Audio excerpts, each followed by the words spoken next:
My son left his toy in the back seat. Then it started to beep. I figured the batteries were low. At the garage, the mechanic glanced once. Froze. His hands trembled as he whispered. Listen closely.Go straight to the police. No stops. No questions. What they found inside that toy chilled me to the bone. Can you imagine thinking your life is picture perfect, only to have it ripped apart by something as innocent as your kid's favorite toy? 1 minute, I was a regular suburban mom, scrambling through another chaotic Tuesday. The next, my trusted mechanic, Joe, looked at that little blue truck and went white as a sheet, his voice barely a whisper. Drive straight to the police station. Don't stop. Don't go home. That's when I knew my entire life was about to shatter. What the hell had just happened? Every Tuesday was a scramble. Eric, my husband, was always gone before dawn for some early meeting, leaving me to wrangle Liam, my 6-year-old tornado, into something resembling a schoolchild. Liam, breakfast. I'd call, simultaneously searching for matching socks, making toast with one hand, and checking my phone with the other. It was the usual chaotic dance of single-handed parenting, even though technically, I wasn't single. But Eric? He'd been a ghost in our house lately, more like a stranger than a husband. Mom, I can't find Mr. Blue. Liam's voice hit that particular pitch that meant a full meltdown was precisely 3 seconds away. Mr. Blue, his beloved toy truck, had survived being buried in the sandbox, thrown from the treehouse, and even that unfortunate incident with the toilet. I found it, as usual, wedged between the couch cushions, and tossed it to him as he thundered downstairs, his Spider-Man shirt on backward and only one shoe on. Got everything? I asked, shoving toast in his hand while wrestling him into his jacket. Backpack, lunch, Mr. Blue, he recited, clutching the truck like a talisman. The drive to school started normal enough. Liam chatted about show and tell, guessed which toy he was bringing, and I half-listened, navigating morning traffic. NPR droned in the background, something about international tensions I didn't have the mental bandwidth to process. Then, it happened. We were stopped at a red light on Maple Street when Liam dropped Mr. Blue. It clattered to the floor behind my seat, and he immediately started whining. I reached back, my fingers searching blindly until they found the familiar plastic edges. But as I pulled it up, I heard it. Beep, beep, beep. Soft, rapid, like a tiny, sinister heartbeat. I held the truck up, examining it. The sound stopped. Mom, the light's green, Liam pointed out, and I tossed the truck back to him, pushing down the odd flutter of unease in my chest. Probably just a dying battery, I told myself. But the sound came again 5 minutes later. And then again, when I was alone in the car after dropping Liam off, Mr. Blue forgotten in his rush to show a dead beetle to a friend. Beep, beep, beep. I picked it up, turned it over. No battery compartment that I could see. Strange. I remembered buying it at Target 6 months ago. Or had Eric bought it? My memory was fuzzy. The beeping was regular now, sometimes fast, sometimes slower. By the time I pulled into Joe's auto shop, thinking maybe it was something with the car's electronics interfering, my nerves were completely frayed. Joe, our mechanic for 15 years, had seen me through everything. My first pregnancy, Eric's deployment, every automotive disaster in between. His shop smelled of motor oil and peppermints, and his smile usually meant everything would be okay. But not today. The moment his eyes landed on Mr. Blue on my passenger seat, his face drained of all color. He looked like he'd seen a ghost. Ma'am, he whispered, his voice trembling, I need you to listen very carefully. My heart hammered against my ribs. Joe, what's wrong? He picked up that innocuous blue truck, holding it like it was about to explode. Which, it turns out, wasn't far from the truth. Don't panic, he said, which is, of course, exactly what you say when someone should absolutely panic. But you need to drive straight to the police station. Don't stop. Don't go home. And whatever you do, don't touch that toy again. Joe, you're scaring me. It's just my son's, Sarah, please. The fear in his eyes was unlike anything I'd ever seen. Tell them Joe McLean sent you. Tell them about the device. The drive to the police station is a blur. I called Eric 3 times, each call going straight to voicemail.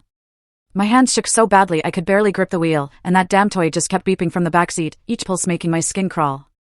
Suddenly, our sleepy suburban town, where the biggest crime was usually teenagers shoplifting beer, was a scene straight out of a movie. A bomb squad arrived within minutes, treating my Honda CR-V like it contained nuclear weapons. And in a way, it did. For hours later, Detective Harrison delivered the bombshell. Mrs. Coleman, he said, his voice grave, that toy contained a sophisticated transmitter and what appears to be a sealed pouch of an unknown substance. This isn't amateur work. Whoever did this has military or intelligence level training. My head spun. Are you saying someone tried to hurt my son? We don't know the intent yet. But Mrs. Coleman, who gave your son that toy? The memory was fuzzy. I bought it. From Target. Or maybe Eric did. And then came the question that made my blood run cold. Your husband is Eric Coleman, former military? Eric never talked about his service. But late at night, I'd heard him mumble names, coordinates, apologies to people I'd never met. We'll need to speak with him, Harrison said. I've been trying. He's not answering. The detective and his partner exchanged a look that made my blood run even colder. Eric finally called at 7 p.m., 12 hours after my first frantic attempt. Liam was safe at my sister Rachel's, thank God. Sarah, I just got your messages. What's going on? His voice was controlled. Too controlled. Someone put a bomb in Liam's toy. The words exploded out of me. The police have been here all day, asking about you, about your service. And I don't know what to tell them because you never tell me anything. A long silence. Don't talk to anyone else, he finally said. I'll handle it. Handle what, Eric? What the hell is going on? Just trust me. Please. I'm coming home. But he didn't. Instead, Agent Marichin from Homeland Security showed up at my door at 10 p.m. She looked like she'd stepped right out of a spy movie, all severe black suit and an expression that could freeze water. Mrs. Coleman, we need to discuss your husband's activities. Exhaustion made me sharp. Apparently, I don't know anything about my husband at all. Chin studied me for a long moment. The device in your son's toy wasn't just dangerous. It was emitting a scrambled signal designed to communicate with his specific receiver. This wasn't personal, Mrs. Coleman. This was professional. She asked when I last accessed his computer. The truth was, I'd already looked. While waiting for Eric's call, I'd gone into his office, his private space I usually respected, and opened his laptop. The password, Liam's birthday, still worked. But what I found was a nightmare. Hidden in a folder labeled Tax Documents 2019 was another world. Emails under a name I didn't recognize, Marcus. Web conversations in code about packages and deliveries and something called Operation Nest. And then, an email sent 3 days ago that turned my blood to ice, the package is with a boy. Wait for my signal. I hadn't told the police yet. Some primitive, protective instinct held me back. But Agent Chin looked at me like she already knew. I think, I said, carefully, I need a lawyer. You need protection, she corrected. Your husband isn't who you think he is, Mrs. Coleman. And neither are the people he's involved with. I ran. Not from the law, I wasn't that stupid. But from my house, from the life I thought I knew. I packed a bag, grabbed the laptop, and drove to Rachel's at midnight. She pulled me inside without a word. He's been lying to me, I whispered, collapsing on her couch, Liam asleep upstairs, blissfully unaware his world was crumbling. Our whole marriage, our whole life, it's all been a lie. Rachel, being Rachel, did what she always did. She got practical. Her husband, Tom, a tech consultant, was the kind of guy who understood the dark corners of the internet. Within an hour, he'd unearthed things that made my discoveries look like nursery rhymes. Your husband's military record is mostly redacted, Tom said, his face reflecting in his glasses. But there are traces, references to Prague, 2015. A joint operation that went sideways. 3 agents dead. 1 survivor. Eric was in Afghanistan in 2015, I insisted, clinging to the only solid fact I thought I knew. Tom and Rachel exchanged a look. According to this, Tom continued, Eric Coleman was reported Kia in Afghanistan in 2015. Then miraculously resurrected 6 months later with a medical discharge and full honors. The room tilted. What? Rachel said gently, Sarah, what if Eric Coleman actually did die in Afghanistan? What if the man you married? Stop! I couldn't hear it. Couldn't process it. Just stop. But the evidence kept mounting. Tom found more hidden email accounts, more coded messages, references to weapons smuggling, encrypted intelligence. Things that belonged in spy novels, not in my suburban life. Then Eric showed up at Rachel's door at 2 a.m. He looked wrong. Disheveled. Desperate. Nothing like the controlled man I'd married. Liam heard his voice and came thundering down the stairs in his dinosaur pajamas, launching himself into Eric's arms. Daddy! Mom said you were at work. Eric held him tight, his eyes meeting mine over Liam's head. Hey, buddy, he said. Yeah, just had some things to take care of. Rachel, bless her, had the presence of mind to start recording on her phone, hidden behind her back. Liam, why don't you go back to bed? I said, my voice surprisingly steady. Daddy and I need to talk. Go on, sport, Eric said, setting him down. I'll come say goodnight in a minute. Once Liam was upstairs, the temperature in the room dropped 20 degrees. They're watching me, Eric said without preamble. They have been for months. I thought I could handle it, keep you both out of it, but you let them use our son as a mule. My voice was deadly quiet. He flinched. I didn't know about the toy, Sarah, I swear. I didn't know they'd go that far. Who are they? People I used to work with. People who think I have something that belongs to them. Do you? He didn't answer. That was answer enough. Get out, I said. Get out and don't come back. Sarah, get out. He left, but not before pressing something into my hand. A small drive, no bigger than my thumbnail. If something happens to me, he whispered, this is your insurance. Hide it. Don't look at it unless you have no other choice. The next morning, Tom found something else. Hidden in the seam of Liam's backpack, so small it was almost invisible, another tracker. Active. Transmitting our location every 30 seconds. We'd been running, but they'd been watching the whole time. Then the envelope arrived. Slid under Rachel's door while we were all in the kitchen. No postmark, no signature. Just 5 words that changed everything. Ask your husband about Prague. The truth about Prague came in pieces, each more horrifying than the last. Detective Harrison, grim-faced, told us Eric was part of a black ops unit that officially didn't exist. In 2015, they were running an operation in Prague, recovering stolen military intelligence. But he was in Afghanistan. I repeated, clinging to the lie like a life raft. His unit's cover was a deployment to Afghanistan, but they were actually in Prague when everything went wrong. Someone on the inside sold them out. 3 agents were tortured and killed. Your husband was the only survivor. How? Harrison hesitated. That's where things get complicated. There were rumors he made a deal, traded information for his life, but nothing was ever proven. Rachel's journalist friend, Danny, dug deeper. He found an archived article from a Czech newspaper buried in their digital archives. The headline, translated, for bodies found in warehouse. Authorities suspect organized crime. But Danny had sources. People who knew the real story.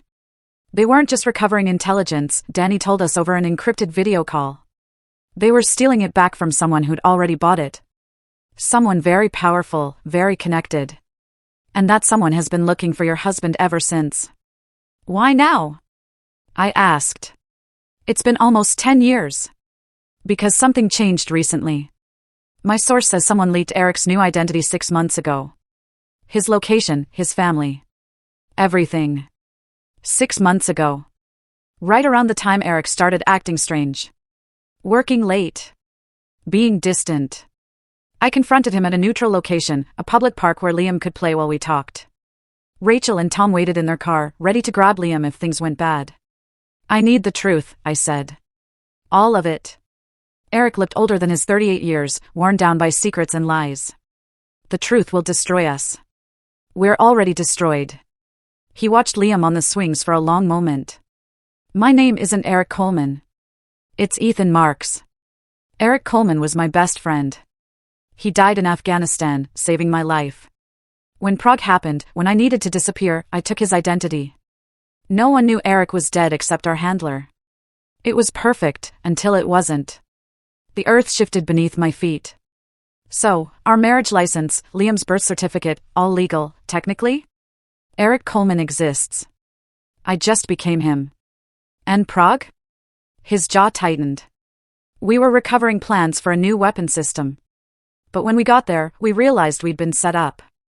The intelligence was fake, but the trap was real. They knew everything. Our routes, our extraction plan, our safe houses. Someone on our side sold us out. Who? I never found out for sure. But I had suspicions. That's why I kept the real intelligence. I stared at him. You have it? Had it? I hid it years ago. But they think I still have access to it. That's why they used Liam. They were trying to force my hand.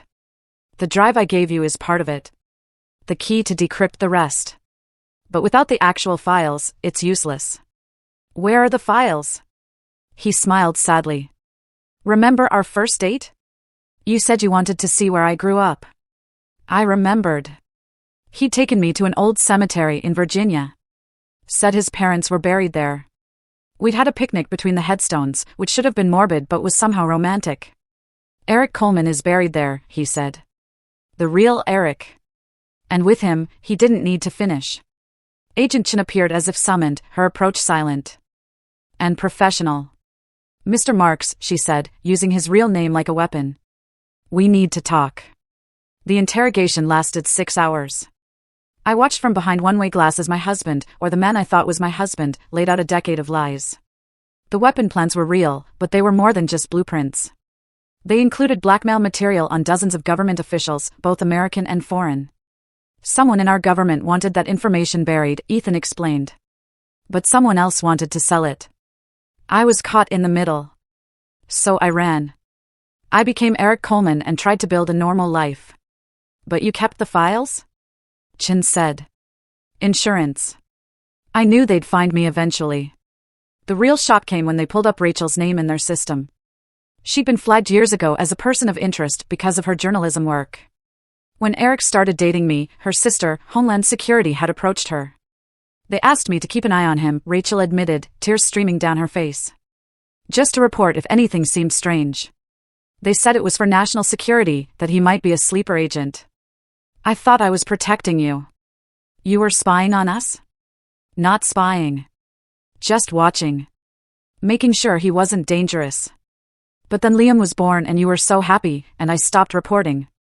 I told them he was clean, just a normal suburban dad. Until the toy. She nodded miserably. When I saw that truck beeping, I knew something had activated. Old protocols. I panicked. The betrayals kept stacking up like bodies in a morgue. My husband wasn't my husband. My sister was an informant. My son had been used as an unwitting courier. And somewhere out there, people with guns and grudges were still watching, waiting. Owen appeared at the worst possible moment. We were at a motel 2 towns over, trying to figure out our next move. Eric had agreed to turn himself in to make a deal with Chin for our protection. I was packing what little we had when the knock came. Eric looked through the peephole and went white. It's Owen Fitzgerald. My handler from Prague. He's supposed to be dead. Owen didn't wait for an invitation. The door splintered under his boot, and suddenly the room was full of men with guns. Not official. Not government. Mercenaries. Hello, Ethan, Owen said pleasantly, like we were at a dinner party. Been a while. You sold us out in Prague. I made a better deal. Capitalism at its finest. He turned to me. His smile made my skin crawl. Mrs. Marks, or do you prefer Coleman? I have a proposition. Your husband has something I want. You're going to help me get it. Go to hell. He pulled out his phone, showed me a video. Liam at Rachel's house, playing in the backyard. The timestamp was 20 minutes ago. Amazing what a good long-range camera can capture, Owen said. Now, about that proposition. Eric lunged for him. But Owen's men were faster. They had him on the ground, a gun to his head before I could scream. Here's what's going to happen, Owen continued as if we were negotiating a business deal. You're going to retrieve the files from Eric's friend's grave. You're going to decrypt them using whatever key Ethan gave you. And then you're going to hand everything over to me. Or, little Liam has an accident. Tragic, really. Children and playground equipment. Such a dangerous combination. If you touch him, I won't have to, if you cooperate. He checked his watch. You have 24 hours. My men will be watching. Don't try to run. Don't contact the authorities. Just get me those files. After they left, Eric and I sat in the wreckage of the motel room, both trembling. We have to do what he says, I whispered. If we give him those files, dozens of people will die. The information in there, it'll start wars, Sarah. I don't care about wars. I care about our son. He pulled me close. And for a moment, I let him. Despite everything, the lies, the false identity, the danger he brought into our lives, he was still the man who'd held my hand through labor, who'd taught Liam to ride a bike, who'd slow danced with me in our kitchen to no music at all. There's another way, he said finally. But it's dangerous. More dangerous than this. We give him the files, but corrupted. Damaged enough that it'll take time to realize they're useless. Time enough for Chin to find him. And if he figures it out? Eric's silence was answer enough. We drove to Virginia that night, to the cemetery where the real Eric Coleman lay buried. The headstone was simple: Eric Coleman, beloved son, faithful soldier. No dates, no details. Just another dead soldier in a field of dead soldiers. Eric, my Eric, Ethan, whoever he was, dug with his bare hands in the darkness, tears streaming down his face. He saved my life in Afghanistan. Took a bullet meant for me. Died in my arms, taking his name. I thought I was honoring him. You were hiding, I said gently. Yeah, that, too. The files were in a waterproof container, 3 feet down. Memory cards, each smaller than a quarter, containing enough secrets to bring down governments. This is what they killed 3 good men for, Eric said, holding them up to the moonlight. This is what's going to get us killed, too. Not if we're smart. We worked through the night, corrupting files, changing data, creating a believable but ultimately useless package. Eric knew enough about the structure to make it look real, at least at first glance. It'll fool them for maybe 48 hours, he said. Then Owen will know we played him. 48 hours for Chin to find us. If she was even looking. The handoff was set for noon the next day at a rest stop on I-95. Public. Lots of witnesses. Cameras everywhere. Owen might be many things, but he wasn't stupid enough to murder us in broad daylight. Or so we hoped. I held the drives in my hand, feeling their weight, not physical, but metaphorical. These tiny pieces of plastic and silicon had destroyed so many lives, including ours. Ready? Eric asked. I thought about Liam, safe at Rachel's house with federal agents watching. I thought about the life we'd built on lies, now crumbling to dust. I thought about the future, uncertain and frightening. Let's end this.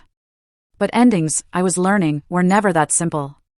Not when you're caught between international intelligence agencies, mercenaries, and the weight of your own choices.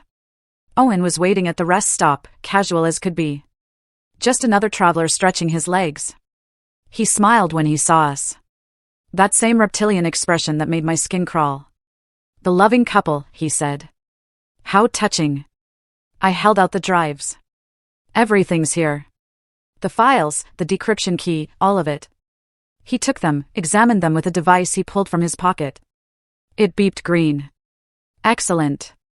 See how easy that was? Now leave us alone, Eric snarled. Oh, I'm afraid it doesn't work that way. Owen's smile widened. You see, you know too much, both of you. And that adorable little boy of yours, well, children talk, don't they? The gun appeared in his hand so fast I didn't see him draw it. But he didn't count on Joe. Joe McLennan, my mechanic, the one who'd recognized the device in the toy. He was there, with a baseball bat, bringing it down on Owen's arm with a crack that echoed across the rest stop. The gun went flying. Run! Joe shouted. We ran through the parking lot, past startled travelers, into the woods behind the rest stop. We could hear Owen screaming orders, his men converging, and then the helicopters arrived.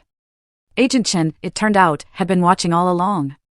Owen and his team were surrounded before they could even pursue us. Federal agents appeared from vehicles we hadn't even noticed. Mrs. Coleman, Chin said, finding us huddled behind a maintenance shed. Or should I say, Mrs. Marks. We need to talk about those files you just gave Owen. They're corrupted, I admitted. Useless. She smiled. The first time I'd seen any expression on her face. I know. We corrupted the real files 3 years ago, right after we figured out where they were. What Owen just bought were our modifications. You knew this whole time? We've been watching your husband since Prague. We knew someone would come for him eventually. You and your son were never in real danger. We had agents on you the entire time. I wanted to be relieved. I wanted to be angry. Instead, I was just tired. So, what now? Eric asked. Now, Mr. Marks, you have a choice. Federal prison for identity theft and a dozen other charges. Or, you work for us. Officially this time. Your knowledge of these organizations is invaluable. And my family? Chin looked at me, then at Liam's photo on my phone. They'll be protected. New identities if you want them. Or you can try to rebuild your life as the Colemans. Your choice. It wasn't much of a choice, but it was more than we'd had an hour ago. The federal safe house was a lie, just like everything else in my life. Agent Chin had promised protection while they processed Owen and his team. But 12 hours later, our guardians simply vanished. No explanation, no warning. Just empty coffee cups and the lingering smell of cigarette smoke where the agents had been stationed. We need to go, Eric said, already throwing our meager possessions into a bag. Now where? We have no money, no car. Chin froze everything. He pulled out a phone I'd never seen before. I kept one backup they don't know about. And there's cash hidden in, the window exploded. Not from a bullet, but from a flashbang grenade that left us blind and deaf, stumbling in the smoke. When my vision cleared, Owen was standing in the doorway, very much not in federal custody. Did you really think Chin worked for who she said she did? He laughed, the sound distorted through my damaged hearing. She's been my asset for 3 years. This whole operation, letting you think you were protected? It was just to get you comfortable enough to hand over the real files. We gave you the files. Eric gasped, blood running from his ear. You gave me garbage. Corrupted data that triggered every alarm in my system. He pulled out a tablet showing streams of code I didn't understand. But Chen's people found something interesting when they searched your house. Hidden in your son's other toys. Micro drives you probably didn't even know were there. My blood froze. You're lying. Am I? Blue truck, red plane, green dinosaur, each one carrying a piece of the puzzle. Your husband was cleverer than he knew, fragmenting the data across multiple carriers. Or maybe someone else was clever, using him. Eric lunged at him, but Owen's men were ready this time. They didn't just subdue him, they broke his arm with clinical efficiency. The crack echoed through the room. His scream tore through me like shrapnel. Stop! I begged. Please. We have a son. Yes, Liam. 6 years old. Currently at your sister's house. Room at the end of the hall. Dinosaur nightlight. Sleeps with a stuffed elephant named Peanut. Every detail was a threat, a promise of how easily they could reach him. What do you want? The real files. All of them. And I know you know where they are, Mrs. Marks. Your husband might have hidden them, but you're the one who's been protecting them without even knowing it. He showed me another screen. Security footage from our house. Dated 3 years ago. I was pregnant with Liam, decorating the nursery. Eric was installing something in the walls. What I thought was insulation. He turned her entire house into a server, Owen explained. The files aren't hidden somewhere. They're everywhere. In the walls, the foundation, even in the paint. Microscopic storage devices that form a network when activated. Brilliant, really. I looked at Eric, who couldn't meet my eyes. You turned our home into a weapon. Into a vault, he corrected weakly. To keep us safe. It made us targets. Owen checked his watch. Touching as this marital drama is, we have work to do. You're going to go back to that house, activate the network, and download everything onto these. He held up a set of drives. Any deviation, any attempt to contact anyone, and Liam has an accident. The house is probably being watched by my people now. Chin pulled the FBI surveillance 6 hours ago. Told them the threat was neutralized. His smile was cold. She's very good at her job. They gave us a car, a handler named Marcus, a man whose violence was barely contained in 12 hours. The drive home was silent except for Eric's labored breathing. They'd refused medical attention for his broken arm. I'm sorry, he whispered as we pulled into our neighborhood. Everything looked so normal. Kids playing in yards, sprinklers running, life continuing as if our world hadn't ended. Save it. Our house was exactly as we'd left it days ago, down to Liam's cereal bowl still on the kitchen table. It broke my heart. This museum of our former life. How do we activate it? I asked. Eric led me to Liam's room with his good arm, each step obviously agony. Remember when we painted this room? You wanted blue. I insisted on green. You said green was more soothing. I said that because the specific shade contained the activation trigger. He pressed his palm against the wall, held it for 30 seconds. Nothing visible happened, but he nodded. It's starting. The whole house is waking up. How long? For hours to fully compile. Then another hour to transfer. Marcus was in the doorway, gun visible. You have 5 hours total. Make it work. We sat in Liam's room, surrounded by his toys and books, while invisible data streams flowed through the walls around us. I picked up his stuffed elephant, Peanut, and held it tight. Tell me the truth, I said to Eric. All of it. No more lies. So he did. The Prague operation had been about more than weapons. It was about a kill switch, a program that could shut down entire power grids, defense systems, even satellites. The kind of thing that could win wars without firing a shot. Every major government wanted it. Most didn't even know it existed. We were supposed to destroy it, Eric said. But our handler, Owen, wanted to sell it. When the team refused, he had us ambushed, tortured, killed. But you survived. Because I made a deal. Not with Owen, but with the people who created the kill switch in the first place. I told them I'd hide it where no one would ever think to look. In plain sight, in suburban America, in the walls of a normal family home. Our home. I thought if I could just live quietly, raise our family, it would stay hidden forever. But then someone leaked my location and everyone came looking. Who leaked it? He was quiet for so long I thought he wouldn't answer. Then, I think. I did. Accidentally. When I searched for the real Eric Coleman's military records online. I wanted to make sure our cover was solid, but his paranoia had created the very danger he tried to avoid. The irony was bitter. 3 hours in, something went wrong. The data stream stopped. The subtle hum in the walls went silent. Marcus was on us immediately. What happened? I don't know. The system just stopped responding. Eric snapped, then screamed as Marcus grabbed his broken arm. Fix it. I can't fix what I don't understand. I was still holding Peanut when I felt it. A small, hard square in the elephant's stuffing. My fingers found a hidden seam and inside, another drive. Tiny. Unmarked. Eric saw my face change. Sarah. I palmed the drive, thinking fast. The system needs a secondary authorization. It's programmed to recognize Liam's toys. The ones he plays with most. It was a lie, but a plausible one. Marcus bought it. Then get them. I gathered Liam's favorites, the ones he'd had longest, loved most, including Mr. Blue, or what was left of him after the bomb squad's dissection. As I arranged them, I slipped the drive from Peanut into my pocket. The system restarted, but I'd bought us something precious, time to think. At hour 4, the download was complete. 5 drives full of secrets that could destabilize the world. Marcus was already on the phone with Owen, confirming the transfer. Excellent work, Owen's voice came through the speaker. Kill them both. Wait. I said quickly. There's a fail-safe. If we don't check in every 12 hours, the real files, the complete ones, automatically upload to every major news outlet in the world. Silence.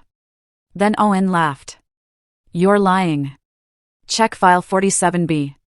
3rd section, 19th line. More silence as they verified. I had no idea what was in that file, but Eric's sharp intake of breath told me I'd guessed right. There was something there that could be interpreted as a dead man's switch. Clever, Owen admitted. But you're forgetting. I have your son's location. And I have a drive you don't know about, I said, pulling out the one from Peanut. The master key. Without it, those files you just downloaded will self-corrupt in 72 hours. Eric stared at me. He hadn't known about it either. You're bluffing. Then call my bluff. Kill us. See what happens to your precious data. Long pause. Bring me the drive. You have 1 hour. After Marcus left to coordinate the meetup, Eric grabbed me. Sarah, that drive. I don't know what it is, but it was hidden in Peanut, and you didn't put it there, did you? No. I didn't even know. His face went white. Oh God. Rachel. What? She gave Liam that elephant for his first birthday. Said it was special. Ordered it from some boutique place. My sister, who'd been watching us for the government. My sister, who'd been trying to protect us, or so she claimed. I called her, my hand shaking. Sarah, are you okay? The agents here said, did you put something in Peanut? Silence. Rachel, did you put a drive in Liam's elephant? I was trying to protect you, she whispered. They told me Eric had hidden something dangerous. They said if I could find it and remove it, you'd all be safe. So I created a backup. A copy of everything in case the worst happened. You copied the kill switch? I copied everything I could find. I thought it was insurance. Insurance that had just saved our lives, or condemned us. I couldn't tell which. The warehouse Owen chose for the exchange had a poetic cruelty to it, the same company that had shipped Eric's unit's equipment to Prague, though Owen probably didn't know that. Or maybe he did. With him, every detail felt like a twisted message. I need to show you something, Eric said as we drove, Marcus following in another car. He directed me to pull over at a strip mall, claimed he needed a bathroom. Marcus didn't like it, but let him go. Eric came back with a burner phone from the electronics store. He called Chin. She's working with Owen. No, she's not. Think about it. If she was really Owen's asset, why the elaborate charade? Why not just grab us from the start? He's right. None of it made sense unless she's using us as bait. I let Owen think he took you, Chin answered on the first ring. We've been tracking everything. Every download, every transfer. He's not just getting the files. He's leaving digital fingerprints all over them. We're not bait. We're the trap. You catch on quick. The drive from the elephant. Don't give it to him. If I don't, he'll kill us. If you do, he'll kill you anyway. But more importantly, that drive contains something we didn't know existed, the identities of every foreign asset who's purchased information from Owen's network. 5 years of treasonous activity. All documented by your protective sister Rachel. We need 6 more hours. I pleaded. But she'd already hung up. The warehouse was exactly what you'd expect. Abandoned, isolated, probably full of places to hide bodies. Owen was waiting with a full team, maybe 20 men. No way out except through them. The drive, he said, hand extended. I held it up but didn't move. First, I want guarantees. Written. Witnessed. Notarized. That you'll leave my family alone. You're hardly in a position to negotiate. I'm in the only position that matters. I have what you want. He smiled, that reptilian smile. You know what your problem is, Sarah? You still think this is about the files, the weapons data, the kill switch, isn't it? Oh, my dear, it's about so much more. He pulled out a tablet, showed me a photo. It was Eric in Prague, but younger, standing next to another man. Recognize him? I shook my head. That's Pavel Volov, Russian intelligence. Also Eric's handler before he became Eric. The ground shifted under my feet. What? Eric's face was stone. It's not what you think. Ethan Marks was a double agent, Owen continued, clearly enjoying himself. Recruited right out of college. The Prague operation wasn't about recovering stolen intelligence. It was about stealing it in the first place. For the Russians. You're lying.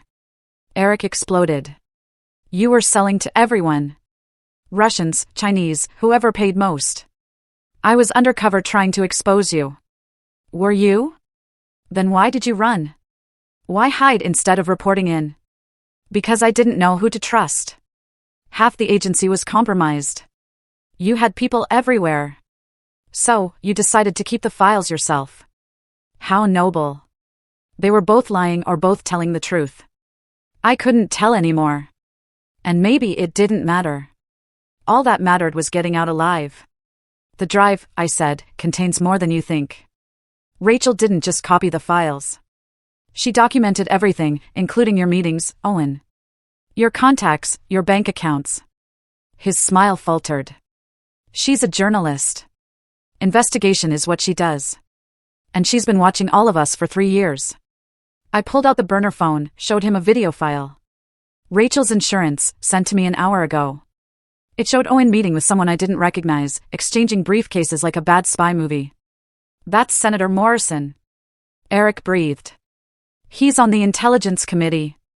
Owen's face went cold. You've just signed your death warrant. No, I've signed yours. This video and a dozen others are set to upload unless I enter a code every hour. Kill us, and your entire network gets exposed. It was a bluff. Rachel's videos were real, but there was no dead man's switch. Just desperation and hope that greed would outweigh violence.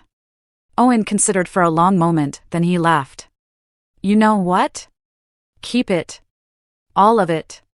The world's changing, Mrs. Marks. Information isn't power anymore.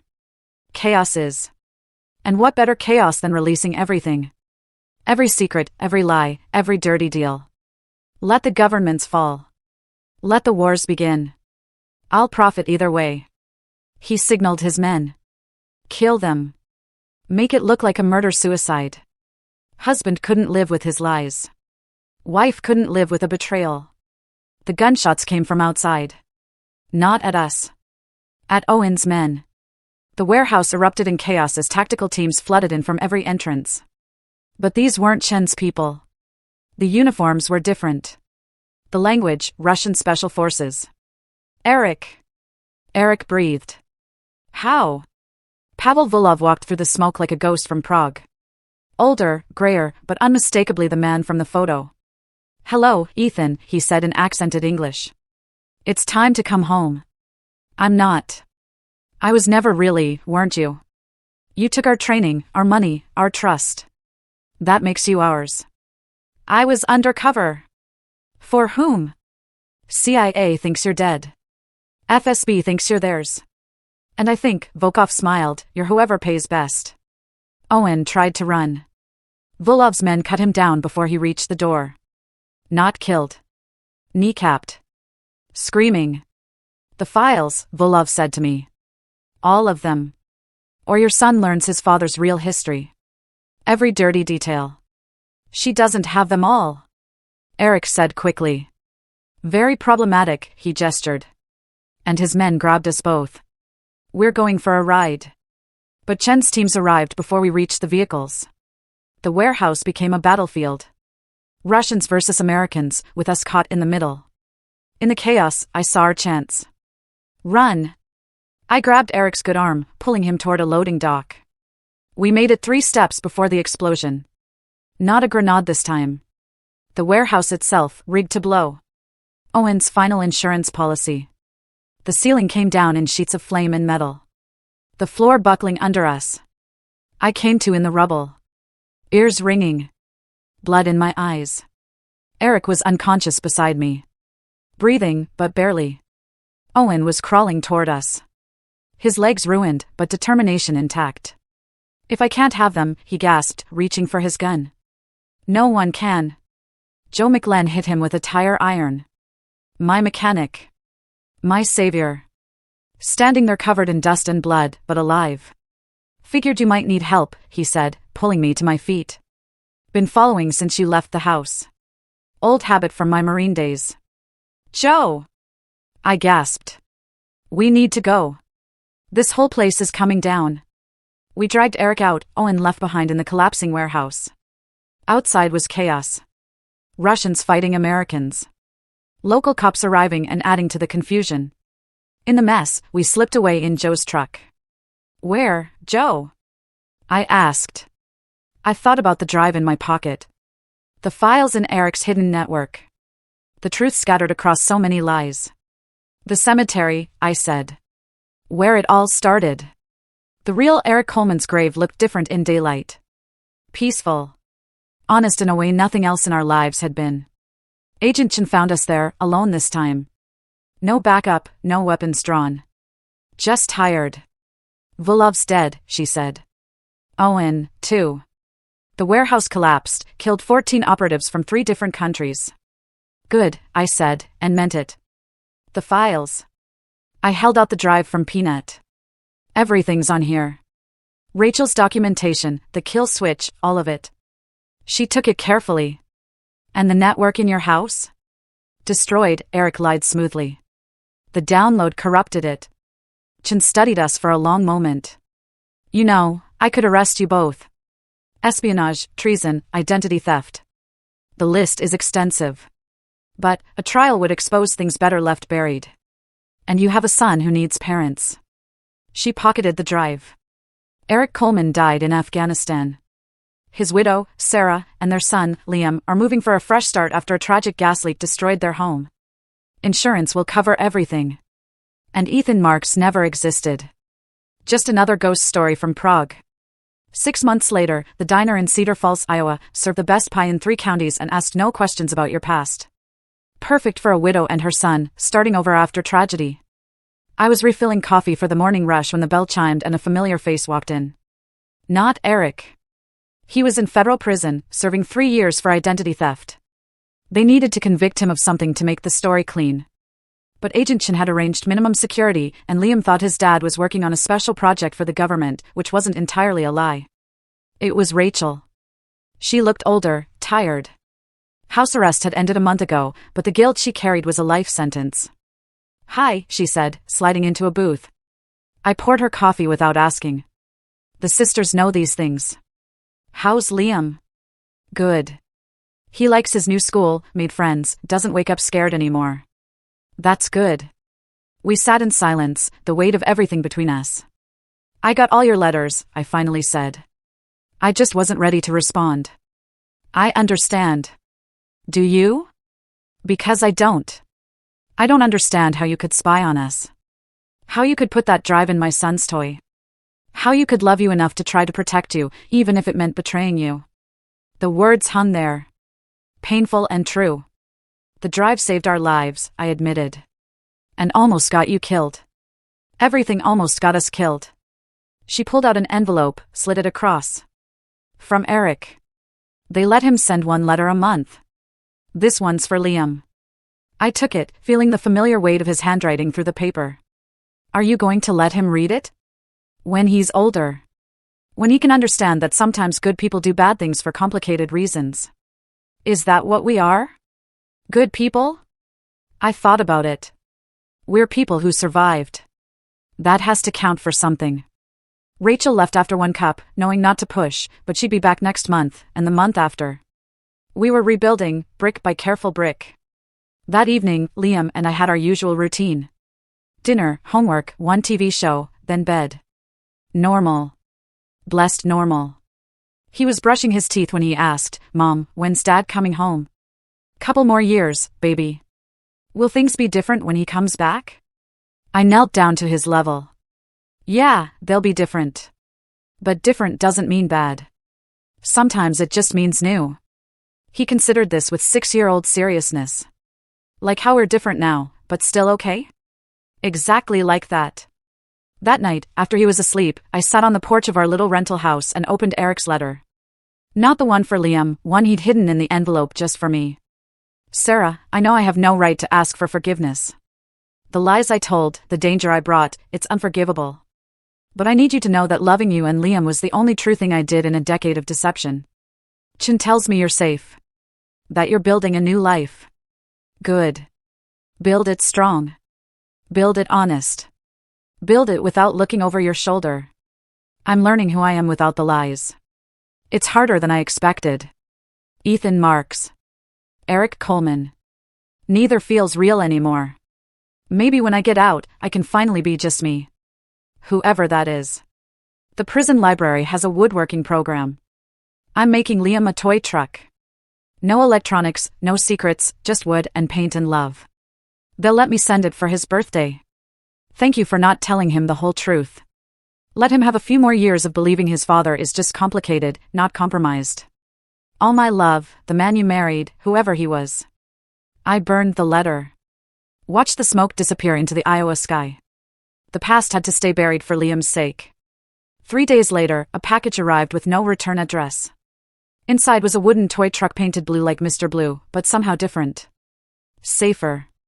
A note was tucked underneath, no beeping this time. Just play.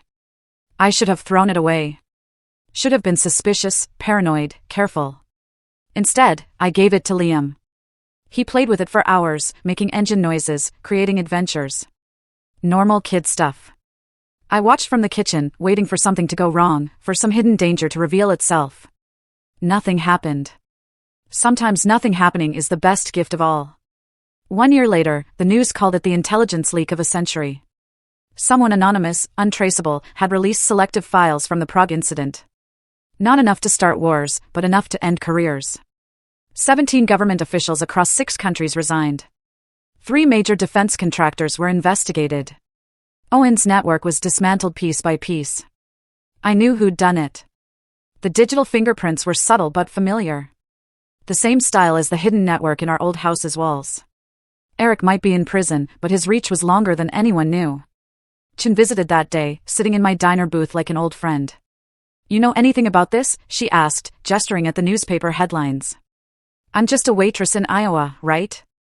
And the fact that every released file carefully avoids mentioning you, Liam, or Eric is just coincidence. Must be. She smiled. A real smile this time. He's being released early. Good behavior.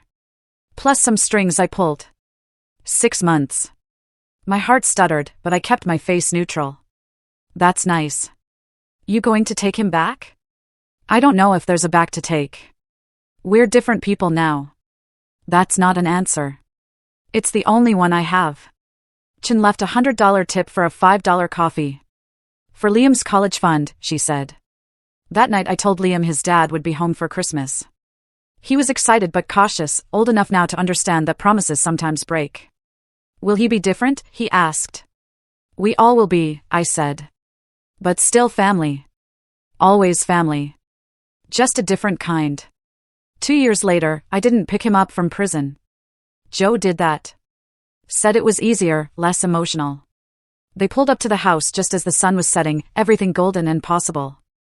Eric had lost weight, gained gray hair.